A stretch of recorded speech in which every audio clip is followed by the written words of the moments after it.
Nós vamos tratar, nesse painel, de um assunto que é muito caro aos representantes das companhias abertas que participam dos trabalhos da Abrasca, principalmente dos trabalhos das comissões técnicas.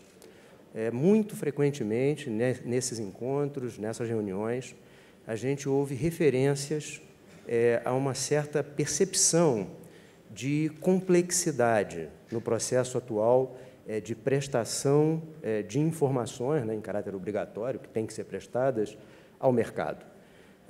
Essas observações, elas ocorrem de uma maneira esparsa, difusa, mas elas estão sempre presentes. Então, nós elegemos esse assunto como um assunto a ser debatido no nosso encontro anual de relações com investidores e mercado de capitais. Nós trouxemos aqui algumas pessoas com grande conhecimento desse assunto. Então, eu vou passar, em primeiro lugar, a palavra para o Roberto Dias Carneiro, advogado, e, em seguida, vamos ouvir os demais e, por fim, fazer um debate entre nós mesmos e depois com o público. Bom dia a todos. O tema do nosso painel, como o Lucano falou, é a simplificação das informações. Eu acho que está dando microfonia aqui. A simplificação das informações que são prestadas pelas companhias, né? Quando eu fui pensar um pouco sobre esse tema, é óbvio que vem, na nossa cabeça, vem um monte de temas que a gente gostaria de simplificar no dia a dia das companhias. Mas eu selecionei eu fiz uma lista de desejos, assim, de quatro itens que eu gostaria de iniciar essa simplificação. O primeiro seria uma discussão um pouco maior, que eu acho que é necessária, sobre a real necessidade do ITR, né?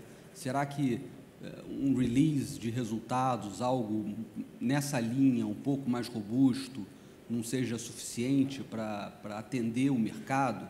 Isso é algo que está em discussão, é uma discussão, acho, bastante válida e precisa envolver um pouco não só as companhias, os RIs, como também os usuários dessas informações, para a gente tirar aquele paradigma de que, tá bom, o ITR está aí, é isso que a gente tem, e, de repente, não é exatamente aquilo que o usuário precisa.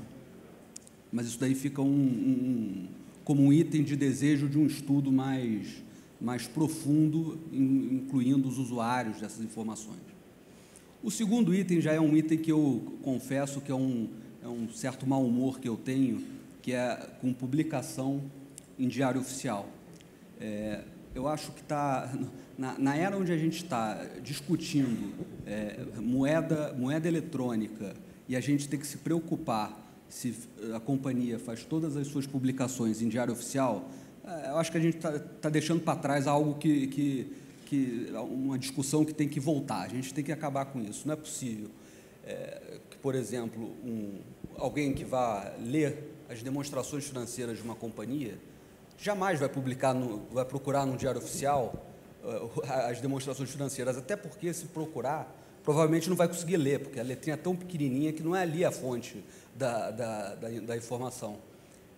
Hoje a gente tem, por exemplo, demonstração financeira, a gente tem no site da companhia, tem no site da B3, tem no site da CVM, é publicado em jornal de grande circulação. Para que mais um carimbador oficial de documentos da companhia? Eu acho que isso é algo que tem que, na linha do reduzir informação, reduzir custo, eu acho que é algo importante. E vai um pouco até na linha da central de balanços, enfim. Eu acho que um terceiro grande item, também que causa um certo mau humor, é algumas normas que precisam ser repensadas na linha da sua real necessidade. Por exemplo, quando você quem fez recentemente uma incorporação de subsidiária integral, aqui sabe que, pelo anexo 20A, você tem que prestar uma série de informações para incorporar uma mera subsidiária integral, e essa série de informações, a gente está falando de algo entre 80 e 100 páginas, talvez até muito maior do que os próprios documentos societários que são necessários para fazer a incorporação em si, dando informações tipo fator de risco dessa subsidiária integral. Isso é completamente desnecessário. É uma subsidiária integral, já está lá dentro, mas a companhia tem que fazer isso, e o RI perde seu tempo e custos para elaborar esse documento. E o último, na verdade, que eu considero até mais importante, seria, eu chamaria de uma grande uma redução da multiplicação de atos. O que a gente está acostumado no dia a dia de companhia aberta ao longo do tempo, a gente vê uma multiplicação de atos, seja em função de novas normas, da 6404, você vê atos sendo repetidos. Por exemplo, você, no item 20 e 21, salvo engano, do formulário de referência, as companhias têm que descrever a sua política de negociação de ações e têm que descrever a sua política de prestação de informações. Essas políticas são públicas, elas estão lá no site da companhia, estão arquivadas no IPE. Para que eu preciso descrever aquilo tudo de novo, né? Com a entrada do informe de governança, a gente tem vários itens do informe de governança, até a CVM permite que você faça referência ao seu formulário de referência, mas a verdade é que você tem muitos itens que vão estar lá e são repetidos já no formulário de referência. Para que eu ter esses itens e fazer uma referência cruzada? Isso, na verdade, gera uma certa ineficiência, um certo excesso de trabalho nos departamentos de RI e custo, porque, na verdade, eles têm que contratar escritórios, assessores para elaborar esses documentos. Então, essa redução dessa multiplicação de atos, eu acho que é extremamente positivo. Eu botaria esses 4 itens como assim, o início de um movimento maior de desoneração do excesso de informação que as companhias têm que prestar. Não que informação não seja bom, é importante, né? Mas eu brinco um pouco lá no escritório que a gente vive o paradoxo da canja de galinha. Porque todo mundo, dizem que canja de galinha não faz mal a ninguém, mas você também não precisa afogar o paciente de tanta canja de galinha que você dá para ele. É mais ou menos o que acontece aqui. Informação é bom, mas eu acho que a gente está, talvez, afogando o paciente ao custo do produtor da canja de galinha, né? Acho que o Tiago pode complementar um pouco. Bom, bom dia, pessoal. Prazer estar aqui com vocês. Obrigado pelo convite.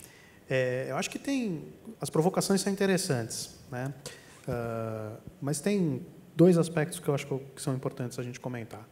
O primeiro, realmente encontrar o balanço adequado entre transparência na informação e a quantidade de burocracia que ela gera, eu acho que não é trivial. A gente precisa fazer esse exercício de forma bastante detalhada, porque o que nós estamos observando ao longo dos últimos anos é uma necessidade cada vez maior do investidor a respeito de transparência, a respeito de divulgação de informações. Eu acho que o que a gente tem que discutir profundamente é por que eu tenho um custo tão alto para poder ser transparente. Acho que essa não necessariamente a redução da burocracia, a redução desse custo de observância significa a redução da quantidade de informações. Mas não existem formas, hoje, com toda a tecnologia, com Big Data, com Analytics e etc., será que a gente não consegue introduzir maneiras de reduzir o custo para observar toda essa transparência e regulação requerida pelo investidor, principalmente o estrangeiro? Eu acho que essa é uma provocação importante. E a segunda, boa parte do que a gente ouve quando a gente fala de redução dessa burocracia, a gente faz o seguinte: olha, vamos fazer um diagnóstico de como é a situação hoje e vamos procurar reduzir em relação ao que existe hoje. É bacana, é um movimento importante e que precisa ser feito. Mas a pergunta que eu faço é, será que não vale a pena a gente repensar isso do zero? Quer dizer, ao invés de pegar o que tem e tentar encontrar só redundâncias, só formas de, eventualmente, tornar aquele custo um pouco mais barato, mas será que não vale a pena a gente partir do zero, fazer um exercício de que, olha, o que o investidor efetivamente precisa, o que o regulador efetivamente precisa para poder fazer o monitoramento, e aí sim construir algo em bases novas, né? Lembrando sempre que qualquer processo dessa natureza envolve uma inovação na forma que nós executamos o nosso dia a dia de negócios. E inovação, normalmente, você tem dois tipos, né? Aquelas que, eu brinco que são aquelas que dão certo, que você vai, primeiro faz um piloto, descobre que errou, e aí você vai lá e conserta um pouquinho, evolui, e daqui 2, 3 anos você tem um modelo redondo, pronto, funcionando. E você tem aquelas que você fala, não, eu quero ser preciosista, eu vou querer fazer no maior nível de detalhes possível para poder acertar, e aí acaba que nunca sai. E na hora que o projeto está pronto, daqui 3, 4 anos, a tecnologia já avançou, as necessidades dos investidores já se modificaram, e a gente não tem um projeto, um produto adequado para o fim a que ele se propõe. Acho que um exemplo que a gente tem disso recentemente é da instrução da 561, que fala sobre voto à distância. A premissa da criação dessa instrução era para facilitar o acesso dos investidores às assembleias gerais ordinárias e extraordinárias. Muito bem, é um processo novo, que, de certa forma, para várias companhias, acabou, num primeiro momento, aumentando a quantidade de trabalho, porque agora você tem que preencher boletim de voto à distância, você tem que divulgar mapas, você tem que fazer uma série de processos. Entretanto, na perspectiva do investidor, é gritante a facilidade que existe agora para que o investidor consiga exercer o seu direito de voto. A gente ouve relatos, principalmente dos agentes de custódia, de que vários investidores queriam, principalmente estrangeiros, né, eles queriam se manifestar nas assembleias gerais, mandavam a instrução de voto, mas eles não estavam com a burocracia necessária, pronta, para poder representar aquele investidor na assembleia. E isso acabou. Tanto que, para que a gente possa ter uma ordem de grandeza, das empresas que utilizaram o voto à distância no ano passado, que foram as que compunham a carteira do IBRX 100, ano passado, dos investidores que votaram nessas assembleias, dessas empresas do IBRX 100, que usaram o voto à distância, representou 40%. Ou seja, 40% dos investidores que votaram nas assembleias ano passado já utilizaram o voto à distância. Este ano, foi 51%. Ou seja, já é a maioria dos investidores que votaram nas assembleias das empresas do IBRX 100 já são investidores que estão utilizando o voto à distância para poder se manifestar em assembleias. O que mostra uma evolução clara, mesmo que, num primeiro momento, algumas companhias estejam enfrentando a dor de virada de chave, de você sair de um modelo antigo para um modelo novo de votação. Então, essa é uma coisa bastante importante. E eu acho que um outro exemplo que a gente pode dar para evidenciar isso são as mudanças recentes, por exemplo, que aconteceram no Empresasnet, né? A gente fez exatamente isso, né? Junto com a CVM, junto com várias empresas. Aliás, eu vi alguns representantes das empresas aqui que participaram do grupo de trabalho. Aqui o meu muito obrigado. Vocês ajudaram bastante nesse processo, foram fundamentais para isso. Mas o fato é que a gente pegou o sistema como ele existe e falou, olha, quais são as principais dores? E vamos trabalhar com foco nessas principais dores. Ou seja, foi exatamente o oposto do que eu fiz a provocação agora há pouco. Ou seja, a gente pegou o que já existe e tentou simplificar, ou tentou reduzir a burocracia, tentou introduzir planilhas para que a gente possa subir, fazer o upload de arquivo de demonstração financeira e não mais ter que digitar campo a campo. Isso é bom, mas não é transformacional, né? A gente não vai melhorar a vida das áreas de relações com investidores e dos jurídicos societários das empresas de forma transformacional, fazendo pequenas mudanças. Então, acho que fica essa provocação no sentido de a gente, eventualmente, de forma conjunta, conseguir pensar em novas formas de fazer tudo o que a gente faz, repensar tudo o que a gente faz. E ninguém melhor para fazer isso do que os senhores e as senhoras que estão sentados aqui. São vocês que estão fazendo isso no dia a dia, vocês que verificam, inclusive, o que o investidor quer. Eu confesso que me gera um certo grau de... não sei se você falou revolta ou desconforto com relação ao diário oficial, mas me gera o mesmo sentimento quando você conversa com os analistas de RI E eles falam para você assim, olha, eu gasto 50%, 60% do meu tempo preenchendo documentação, preenchendo burocracia necessária e não falando com o investidor, e não atendendo demandas do investidor, contando mais do meu negócio e assim por diante. Então, eu acho que essa talvez a minha colaboração. Obrigado, Tiago. Eu vou ouvir o Henrique. Bom dia a todos. E é uma grande satisfação estar aqui falando nesse evento depois de 19 anos. Eu lembro que eu estava aqui no primeiro evento, ainda era lá no Sheraton, e a gente trouxe um servidor para apresentar o produto nesse início da trajetória de justamente facilitar a divulgação das informações, facilitar simplificar, a questão é simplificação, é simplificar os processos das companhias para que elas sejam transparentes e divulguem informações de forma fácil. Um caminho, justamente, de simplificação é a publicação automática no website, com envio de e-mail de alerta, que é uma coisa que hoje virou padrão. Isso acontece a partir da publicação na CVM. Quer dizer, existe uma obrigação de você arquivar o documento na CVM, mas também fazer um segundo ato, e a redução de ato é uma questão da quantidade de atos a serem feitos por uma companhia para reportar uma informação, foi um assunto trazido pelo Roberto. O nosso papel, e a gente encontra outros fornecedores no mercado, o papel da tecnologia, ou de quem pensa a tecnologia para ajudar o RI, é justamente, em cima das exigências da Bolsa e da CVM, encontrar caminhos de fazer com que isso atenda aos anseios do investidor e, ao mesmo tempo, não onere as companhias. Com relação ao processo de voto à distância, queria complementar o que o Tiago trouxe, porque, na verdade, não foi só o investidor que sentiu uma economia num determinado aspecto na hora de votar. Uma vez que ele vota eletronicamente, a companhia não precisa empregar o esforço em verificar toda a cadeia de representação. Então, ela também economiza horas de time, horas de advogados contratados externos, para se certificar que o acionista é ele mesmo. O voto já chega pronto para simplesmente acatar aquele voto. Ainda com relação a outros aspectos de simplificação,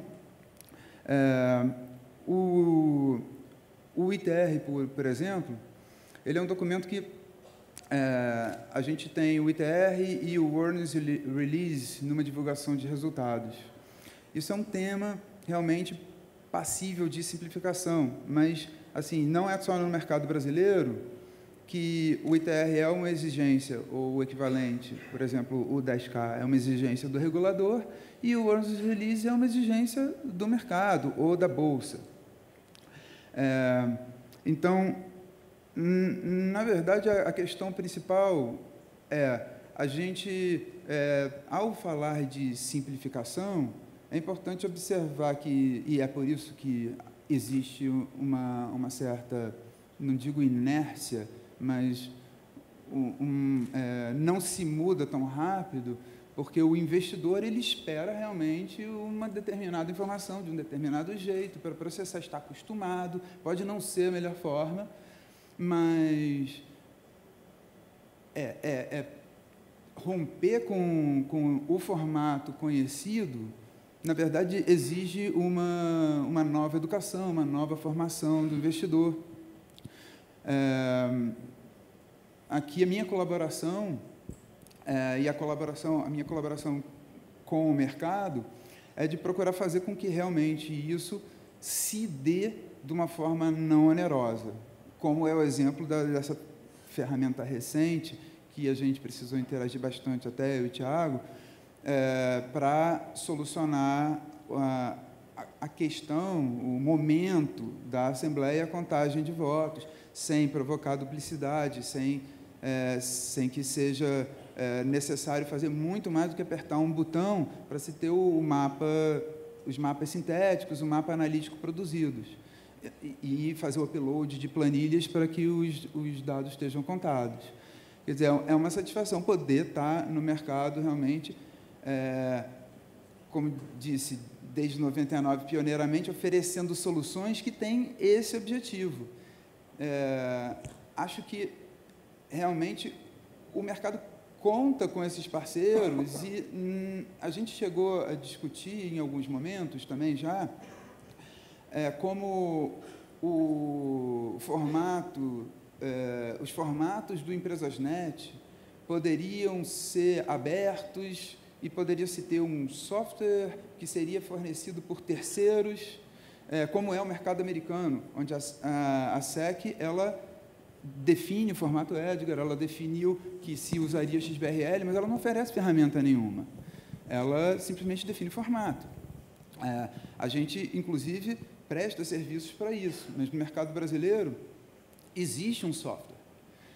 Esse software realmente poderia ser um espaço aberto para que fornecedores de serviço desenvolvessem softwares e vendessem isso para as companhias. O que aconteceria? As companhias teriam que contratar esse serviço.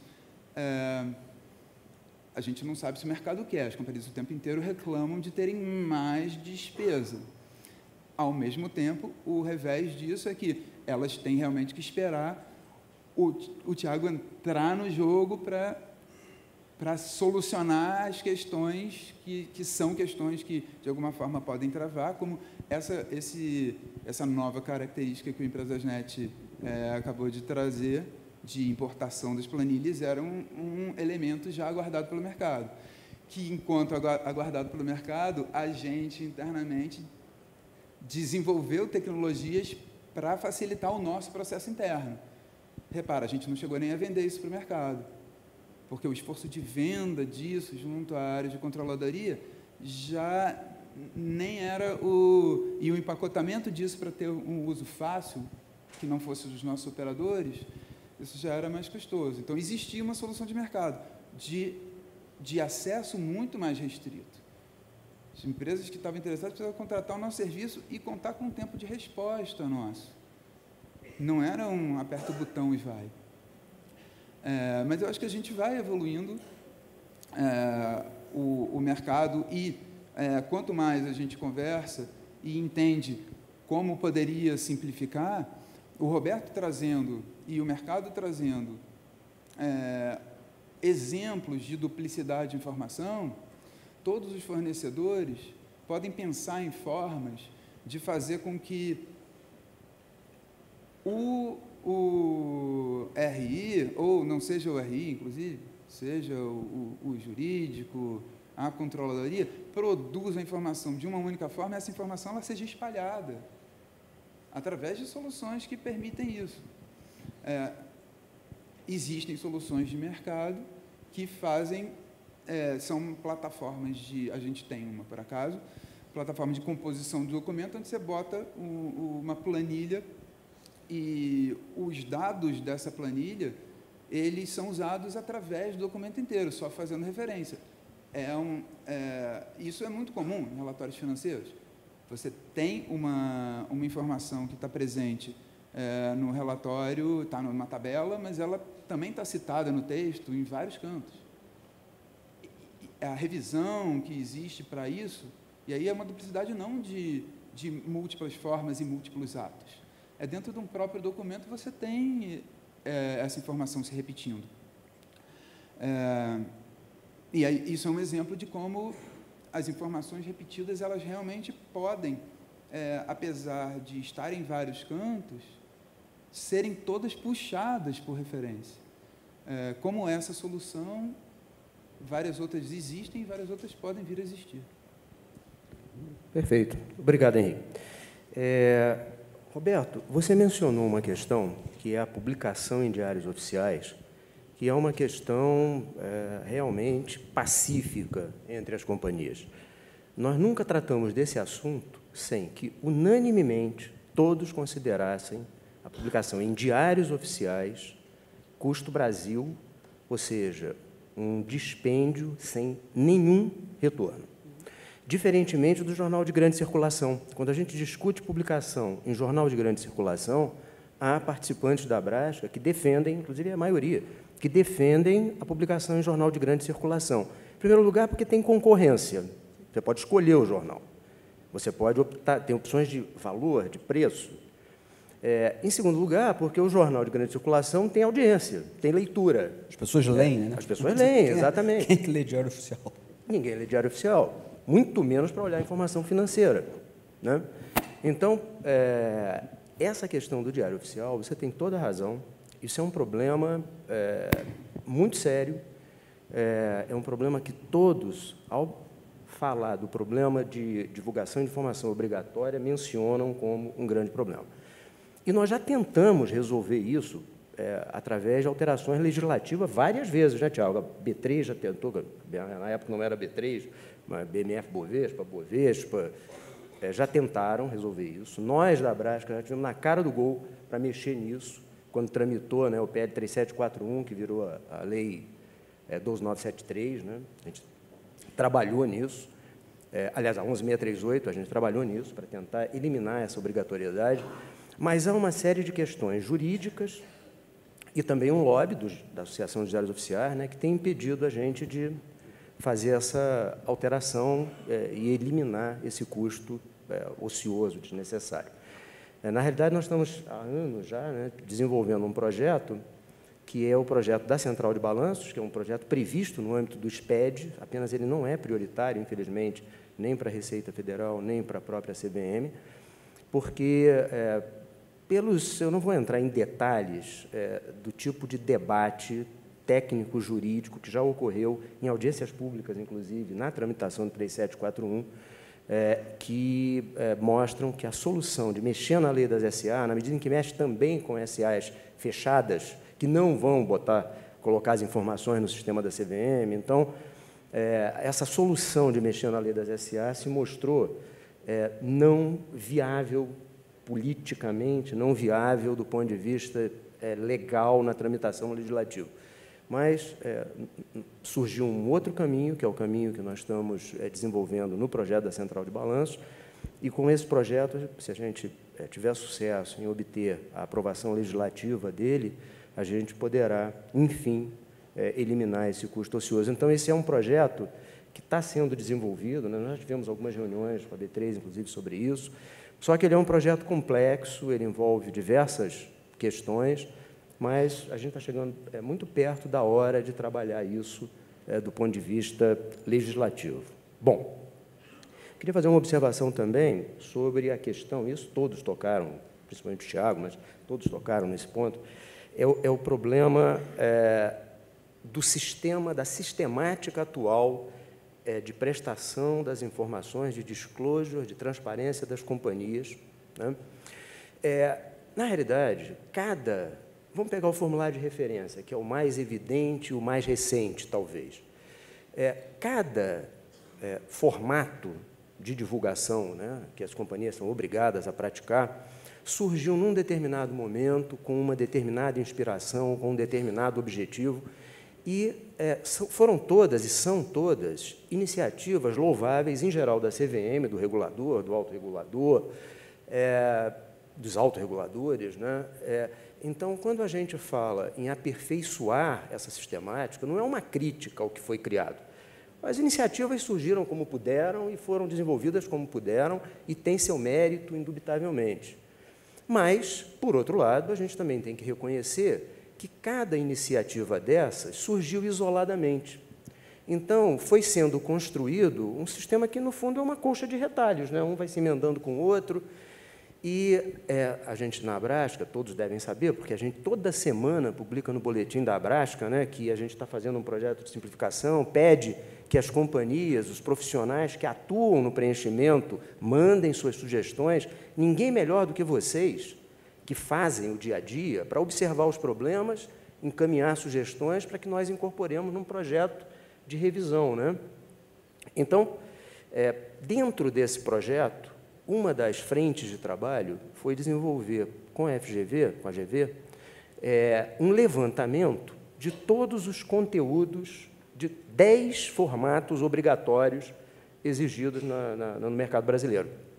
E aí inclui, por exemplo, notas explicativas, Nota explicativa não é propriamente um formulário, mas é uma informação que você tem que publicar, você tem que divulgar, você tem que fazer o upload junto com a demonstração financeira. Então, nós identificamos 10 formatos: DFP, orçamento de capital, ITR, formulário de referência, cadastral, formulário cadastral, né? Ou seja, a gente identificou 10 formatos. Uma equipe de vários pesquisadores entrou em formulário por formulário, pegou os grupos de campo, os campos, e nós chegamos a 1.192 campos. Pode ser que ainda isso possa ser um pouquinho aperfeiçoado, talvez mude um pouquinho, mas, no momento, nós temos 1.192 campos levantados. Desses 1.192 campos, foi rodado um programa desses de match, de nome e tal, e para identificar as prioridades que nós iríamos atacar. Nós encontramos 333 campos que têm algum grau de superposição entre um formulário e outro. E agora está sendo feito um trabalho visual, leitura e análise dessas informações para verificar se realmente é superposição, se não é, se é, onde fica, né, onde vai ficar aquela informação. É melhor ficar no formulário de referência ou no formulário cadastral?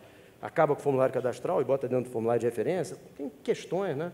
A gente fez um grupo de trabalho interdisciplinar, com investidor, auditor, sócio de auditoria, obviamente representantes de companhias, preparador contábil de companhia. Então, a gente está agora na fase, que é uma fase exaustiva, né, de examinar isso tudo e tentar estabelecer uma inteligência geral desse processo para que ele seja mais racional.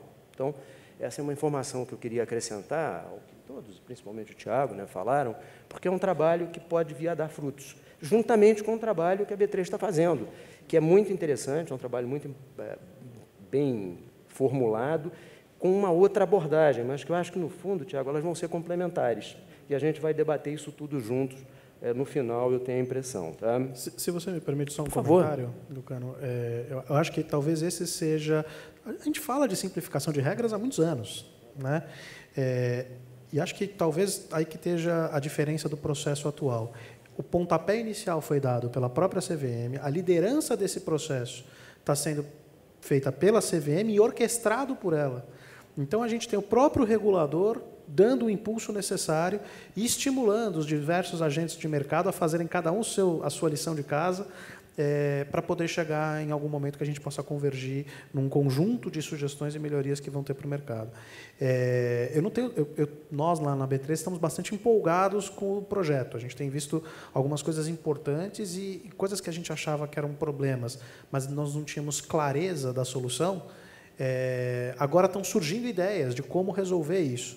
Então, a gente está com consultoria contratada, a gente submete isso, nós temos lá na Bolsa uma câmara consultiva de empresas estruturadoras de ofertas, onde tem alguns notáveis de mercado que participam, inclusive o Lucano, agradeço pela participação lá, e que as pessoas estão tendo ideias, estão conseguindo botar para fora um pouco dessa pressão que a gente sentiu ao longo dos últimos anos, de tentar fazer uma mudança, e agora a gente está vendo a possibilidade clara e efetiva disso acontecer. Então, quem ainda não participou, pode falar conosco da B3, pode falar com a Abrasco. Acho que é importante participar da ideia, porque agora, pelo menos a minha sensação, eu posso ser...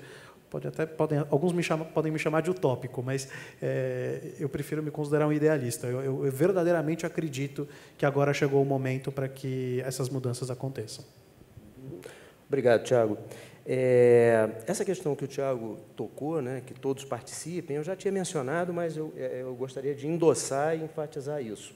E, na realidade, antes de você fazer a sua intervenção agora, o ponto a que eu ia chegar é isso. Era quase ao mesmo que você chegou, que é o seguinte: é muito auspicioso, nesse momento, nós termos esse engajamento da B3, porque, sem sombra de dúvida, a gente tem questões de conteúdo dos formulários, de, talvez assim, lógica geral deles, mas também nós vamos ter que enfrentar questões de sistema.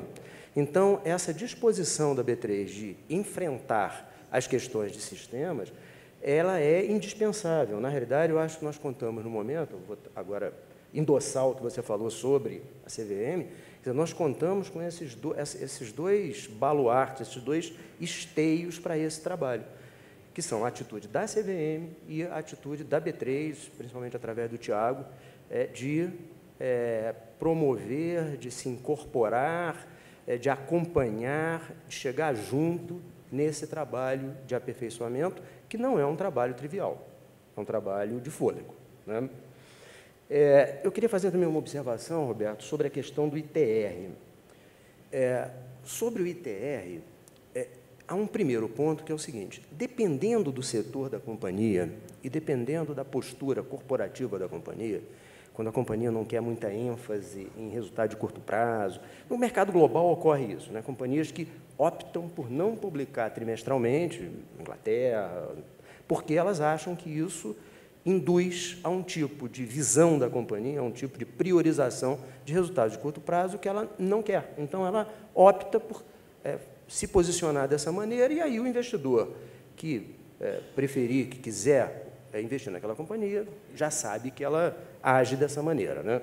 Então, tem essa questão da própria informação, tem questões setoriais, tem companhias que são muito sazonais, e aí o ITR não é muito informativo, né? Tem esse ponto também. E tem uma outra consequência do ITR que é importantíssima, que é o problema das janelas de emissão. As janelas de emissão, ou seja, os períodos que as companhias e os underwriters, né, os bancos de investimentos, têm para colocar emissões, eles são muito curtos, principalmente por causa dos prazos do Black Period antes do ITR. Então, ficam janelas, uma semana, 10 dias, perdeu essa, outra... e, às vezes, há problemas burocráticos, há o problema da fila das emissões, né? Tem várias emissões para sair, os bancos não conseguem atender, os próprios... Ou seja, você tem um problema de estrangulamento. Os investidores não conseguem analisar a quantidade de ofertas que, por vezes, surgem numa janela, e aí tem competição por aquele capital. Então, alguma coisa a gente precisa mexer no ITR, realmente. Talvez eliminar o Black Period, talvez colocar opcional. Claro que não é opcional vagalume, né? Faz no meio, num trimestre, não faz no outro, não. Ou faz ou não faz, né? Ou seja, talvez... porque vejam como é que a questão da informação é uma questão assim, sutil e curiosa. Por exemplo, o release de resultados não é obrigatório, todo mundo faz, né? Ou seja, a informação que o mercado quer, a empresa tem a preocupação de dar. Então, talvez a gente possa ampliar um pouco a discricionariedade da companhia de fornecer determinadas informações, porque ela vai saber se aquela informação cria valor para ela ou não, e vai poder decidir. Então, são questões, eu não estou, obviamente, formulando nenhuma posição definitiva, porque isso tudo está em debate, está em estudo, mas são questões que a gente tem que considerar ao avaliar a questão do ITR. Não sei se você... porque você colocou alguns aspectos. Não, eu acho que o principal é isso, e é envolver bastante o usuário da informação. É um pouco isso que você falou. O investidor, ele entende a companhia, ele sabe qual é o período que faz sentido para aquela companhia. Você simplesmente ter a obrigação de ter o ITR, parece um negócio para todo mundo que termina não funcionando de forma igual para alguns. Então, acho que tem que ser discutido, sim. É verdade. Inclusive, quando a gente discute isso, há companhias que são absolutamente favoráveis a divulgar o ITR, não se veem sem divulgar o ITR. Elas sabem que os investidores, os seus acionistas, procuram aquela informação e elas querem. Ou seja, se acabar com o ITR, nem pensar, porque há companhias que querem o ITR. É que a discussão não é proibir, né? É lógico. É só não ser obrigatório. É só não ser obrigatório. Ou ser obrigatório em certas circunstâncias. Mas tem um aspecto interessante, Lucano. Press release não é obrigado, né? Mas de uns tempos para cá virou prática de mercado, e o que por vezes eram 5, 6, até 10 slides, agora a gente já começa a ver com 30, 40, 50. Quer dizer, então, também a gente tem que fazer o exercício de não se acostumar, não entrar na inércia de fazer a coisa cada vez ficar mais burocrática, né? Agora, tem um aspecto super importante dentro disso, Eduardo, que foi comentado no primeiro painel de ontem, né, que diz respeito a como atrair mais empresas para o mercado de capitais. A gente viu, pelos dados mostrados pelo professor Ari Osvaldo, que existe uma concentração muito grande em grandes emissões, né? Não no que a gente chama de ofertas menores, né? E uma das razões prováveis para isso é exatamente esse contexto burocrático que, para uma empresa grande, aquilo acaba ficando muito diluído no seu custo. Entretanto, para uma empresa pequena, menor, e até algum dos painelistas citou a possibilidade de startups ou empresas investidas por fundos de venture capital poderem acessar o mercado, por vezes são empresas com 5, 6 funcionários, 7 funcionários, mas que já têm um valuation significativo. Ter que contratar 1/3 a mais ou 20% a mais de equipe para poder cumprir custo Brasil realmente é uma coisa que a gente tem que repensar. Perfeito, Thiago. Bem, esse painel ele trataria basicamente de informações, mas eu quero tratar também de um ponto que é uma exigência que as companhias têm que cumprir, que é a questão do rodízio de firmas de auditoria. Eu não sei a visão dos senhores, né, mas a gente já discutiu isso dentro da Brasca. O rodízio ele gera um custo interno dos profissionais da companhia para aculturarem o novo auditor, gera um custo externo de horas do novo auditor para aprender sobre a companhia e gera riscos. Há estudos que mostram que as maiores falhas involuntárias para a administração nos processos de auditoria ocorrem nos 2 ou 3 primeiros anos do auditor novo. Quando houve o primeiro rodízio, nós fizemos uma pesquisa, a CVM encomendou uma pesquisa quantitativa que mostrou que o rodízio havia produzido resultados positivos no aperfeiçoamento das demonstrações. Nós estranhamos, porque nós não percebíamos isso no mundo real, contactamos a CVM e pedimos autorização para fazer um estudo complementar qualitativo, porque o estudo da CVM tinha sido quantitativo. Eu não vou entrar em detalhes, a gente está terminando o painel, tenho aqui 2 minutos, mas, então, nós pedimos para fazer um estudo qualitativo. O que a gente fez? Nós pedimos aos pesquisadores, encomendamos aos pesquisadores que tinham feito o trabalho da CVM para relacionar todos os casos onde eles tinham encontrado quantitativamente evidências do rodízio, evidências de que o rodízio tinha melhorado demonstrações. E aí nós contratamos um estudo qualitativo com profissionais, quer dizer, professores de contabilidade, profissionais da área contábil, para olhar essas demonstrações e verificar se as tais evidências quantitativas tinham realmente, do ponto de vista de análise do caso, a ver com o rodízio ou não. E o que nós encontramos é que não tinha. Eu não vou entrar em detalhe, não vou dar exemplo, mas não tinha. Esse estudo existe, temos o relatório, podemos fornecer para qualquer um, e esse é um problema antigo, sempre fez parte da nossa, que eu digo, da Brasca, pauta de trabalho, e é um problema relativamente ligado à informação, porque está ligado à produção da informação. Você queria falar alguma coisa aí? Sim. Na verdade, eu andei sabendo que no mercado americano, o que acontece é que as companhias, anualmente, elas, em assembleias, consultam seus acionistas quanto à manutenção dos auditores. Então, isso é simplesmente... o rodízio não é obrigatório. Ele acontece sob demanda dos acionistas. Assim, me pareceu uma solução muito adequada. Poderia ser. Ok. Nós temos aqui uma pergunta, estamos no finzinho do horário do painel, né? É uma pergunta para o Thiago, por enquanto nós só temos uma pergunta, eu vou ler a pergunta para você, Thiago, e em seguida vamos abrir o microfone para as perguntas dos participantes aqui presentes. Então, Thiago, existe grande diversidade nos planos de contas das companhias, variam por setores e tipos de atividade. A B3 pretende customizar os planos de contas, hoje padronizados, ele deve estar falando do formulário de referência, né? De acordo com o setor de cada companhia? Nós não temos, nesse momento, nesse projeto que a gente está fazendo, nós estamos avaliando todas as alternativas, inclusive essa. Então, a resposta para isso a gente não pretende já. Mas se a gente perceber, como fruto desse trabalho que nós estamos fazendo, de revisão de toda a prestação de contas que existe, de que esse é um caminho possível, sim, ele pode entrar no pipeline. Mas hoje, na prática, ele ainda não é uma determinação, não é um projeto fazermos isso já. Tá? Ok, temos agora uma pergunta de um interrogador oculto, porque está atrás do púlpito para nós. Por favor. Bom dia. Harold Tal, da Técnica, Assessoria de Mercado de Capitais. Eduardo, parabéns aí pelo painel, aos integrantes do painel também. Eu queria fazer uma observação como usuário das informações, como analista de mercado de capitais.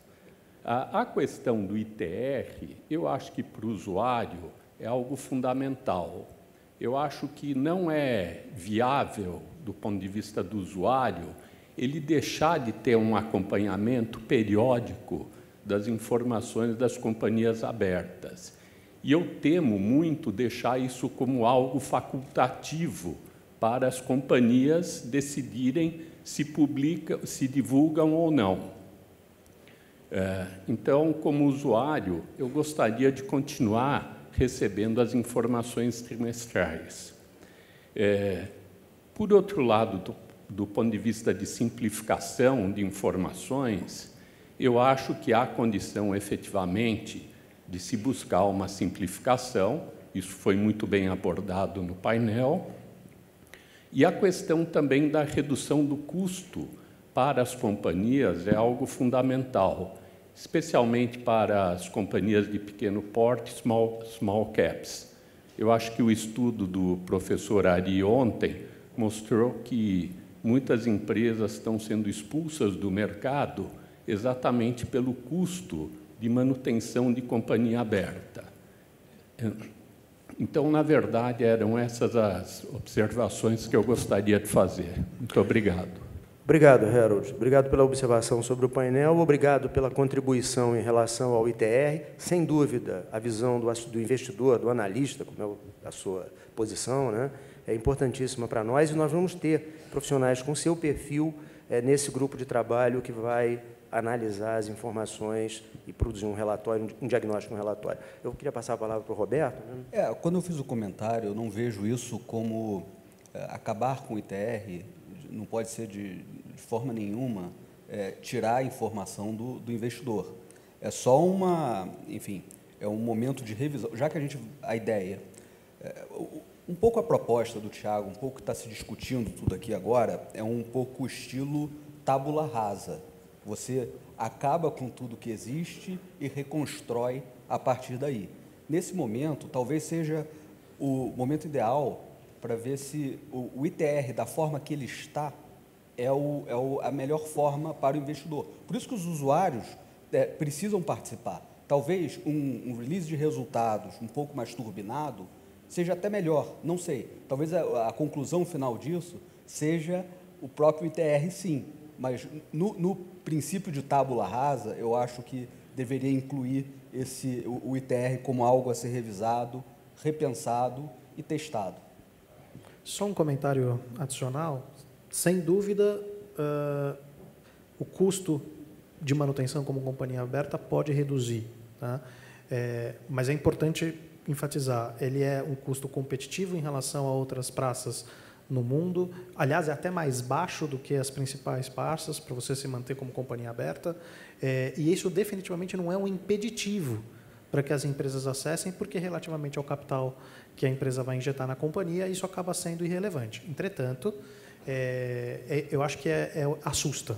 Né? Na hora que você vai conversar com um empresário, e aí você tem toda a razão, você vai conversar com o empresário, você fala, olha, a partir de agora você vai ter que publicar em diário oficial, você vai ter que contratar uma auditoria interna, você vai ter que contratar uma área de compliance, você vai ter que contratar uma área de... Isso acaba assustando a turma e fala, peraí, você vai ter sócios na mesa, eu vou ter conselheiro de administração independentes, eu vou deixar de ser dono da minha companhia? Não, muito pelo contrário.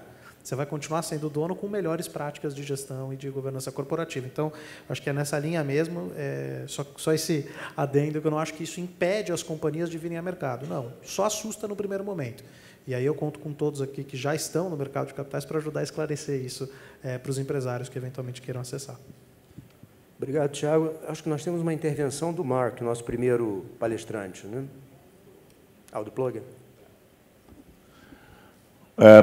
Presidente da Braskem, eu mais uma vez gostaria de conclamar a todos a fazermos literalmente um tsunami contra o Diário Oficial.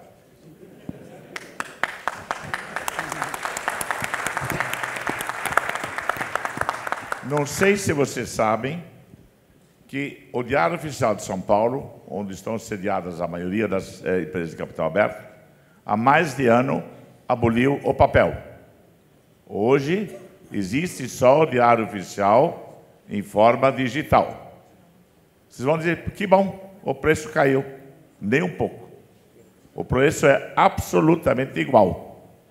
E é exatamente 13,5 vezes maior que o Diário Oficial da União, do qual nós não podemos publicar por dispositivo legal. Então, eu acho que um absurdo tal tem que ser combatido. E realmente gostaria que todos se unissem a esse meu pleito, que nós fazemos há mais de 20 anos. Desde que eu assumi a Brasca, lá atrás, fazem mais de 20 anos, o meu papel principal eram dois. Abaixar as taxas da Bolsa, nós conseguimos isso na época, uma boa negociação, e outro era acabar com o Diário Oficial, que não conseguimos ainda. Mas, gente, vamos trabalhar nisso. Obrigado, Plugger. Tem uma pergunta lá, né, do outro lado? Na verdade, até pegando um pouco carona, acho que não é só o Diário Oficial, é qualquer jornal. Acho que dentro do que a gente tem hoje de ferramenta de distribuição de informação, o jornal é absolutamente inútil, caríssimo. Se a gente está falando de custo para a empresa de small cap, isso realmente pesa no orçamento. Tentando aqui fazer conta rápida de cabeça, acho que quase metade do custo da empresa que eu trabalho em RI, ele tem a ver com esse tipo de coisa. Então, a gente sabe que vira lixo, ninguém olha mais aquilo, porque todo mundo hoje acessa a informação de maneira digital. Então, acho que estender um pouquinho aqui a questão do pleito. E outro assunto bem rápido, a gente está falando de algumas padronizações, simplificação. Como é que vocês estão engajando as empresas de auditoria? Porque cada sócio de auditoria tem muita autonomia dentro daquilo que pode fazer. Então, você pega dentro do mesmo setor de atuação, a mesma firma de auditoria, relatórios de auditor, um com, sei lá, 25 páginas, outros com 70 páginas, quando as empresas têm uma comparabilidade de tamanho muito boa. Então, como é que a gente vai adequar isso na profissão do auditor? Perfeito. Nós vamos estamos já mantendo contato com o IBRACON para endereçar algumas questões desse processo de simplificação que tocam a questão da auditoria, dos relatórios ligados à auditoria. É a questão de nota explicativa também, é outro problema ligado ao auditor em geral e que é extremamente oneroso. Ou seja, o seu ponto é absolutamente relevante e importante. Tem que haver um entendimento com o auditor. E no nosso grupo de trabalho, nós trouxemos um profissional com perfil de auditoria e sócio de uma das 4 grandes para, assim, domesticamente, nos ajudar nas nossas formulações. Agora, independentemente da gente trabalhar com foco internamente, tem esse trabalho de costura política com a entidade dos auditores, que é o IBRACON. Perfeito. Mais uma... Haroldo. Oi, bom dia, Haroldo Levi, do Codim. Eu queria duas coisas. Primeiro, o que o Henrique falou sobre a sugestão de rodízio, né, é uma coisa que a gente discute há muito tempo, rodízio de auditor. Eu acho que era a sugestão, eu tinha comentado com o Plugger aqui, que eu daria também para o futuro, para se pensar, que é que os acionistas decidam se a empresa quer ou não quer ter esse rodízio, e é por aí que acho que o caminho novo, vamos dizer, seria. Mas eu queria fortalecer muito a questão, a gente está discutindo muito nessa simplificação, nós iniciamos, inclusive, a questão de notas explicativas lá no Codim, junto com o CPC e tudo mais, essa discussão é de longa data. Nós estamos falando hoje muito mais da forma do que na essência da informação. O que o Harold acabou de colocar, e eu queria endossar também, há uma necessidade da informação, e acho que todos aqui concordam. A questão que nós estamos discutindo é a forma e a redundância, sem dúvida nenhuma. A ideia do Tiago de vamos partir do zero e rever é uma coisa muito complexa, mas, no fundo, é mais ou menos por aí.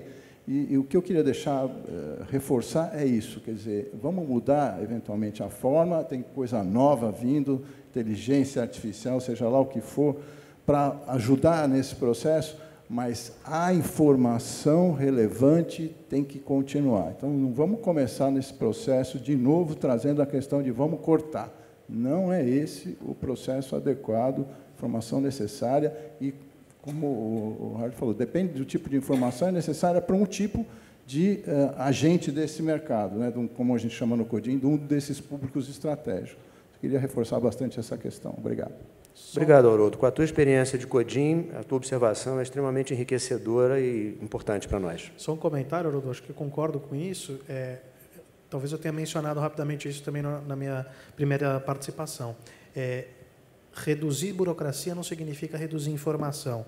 Aliás, muito pelo contrário. Se a gente parar de gastar o nosso tempo com burocracia, talvez a gente consiga elaborar mais dados, mais informações que vão ajudar ainda mais na transparência para o investidor. E aí é que está o desafio, né? Porque a gente tem grande parte dos investidores que existem hoje no Brasil são investidores estrangeiros, não estão acompanhando o nosso dia a dia. Para eles, a prestação de informação é muito relevante.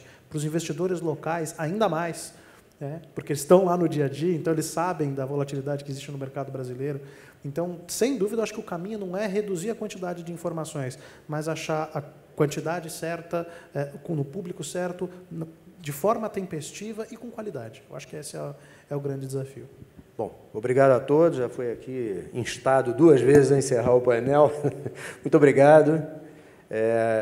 Queria agradecer o Henrique, o Tiago e o Roberto, contribuições valiosíssimas para o nosso encontro. Muito obrigado a todos. Muito obrigado.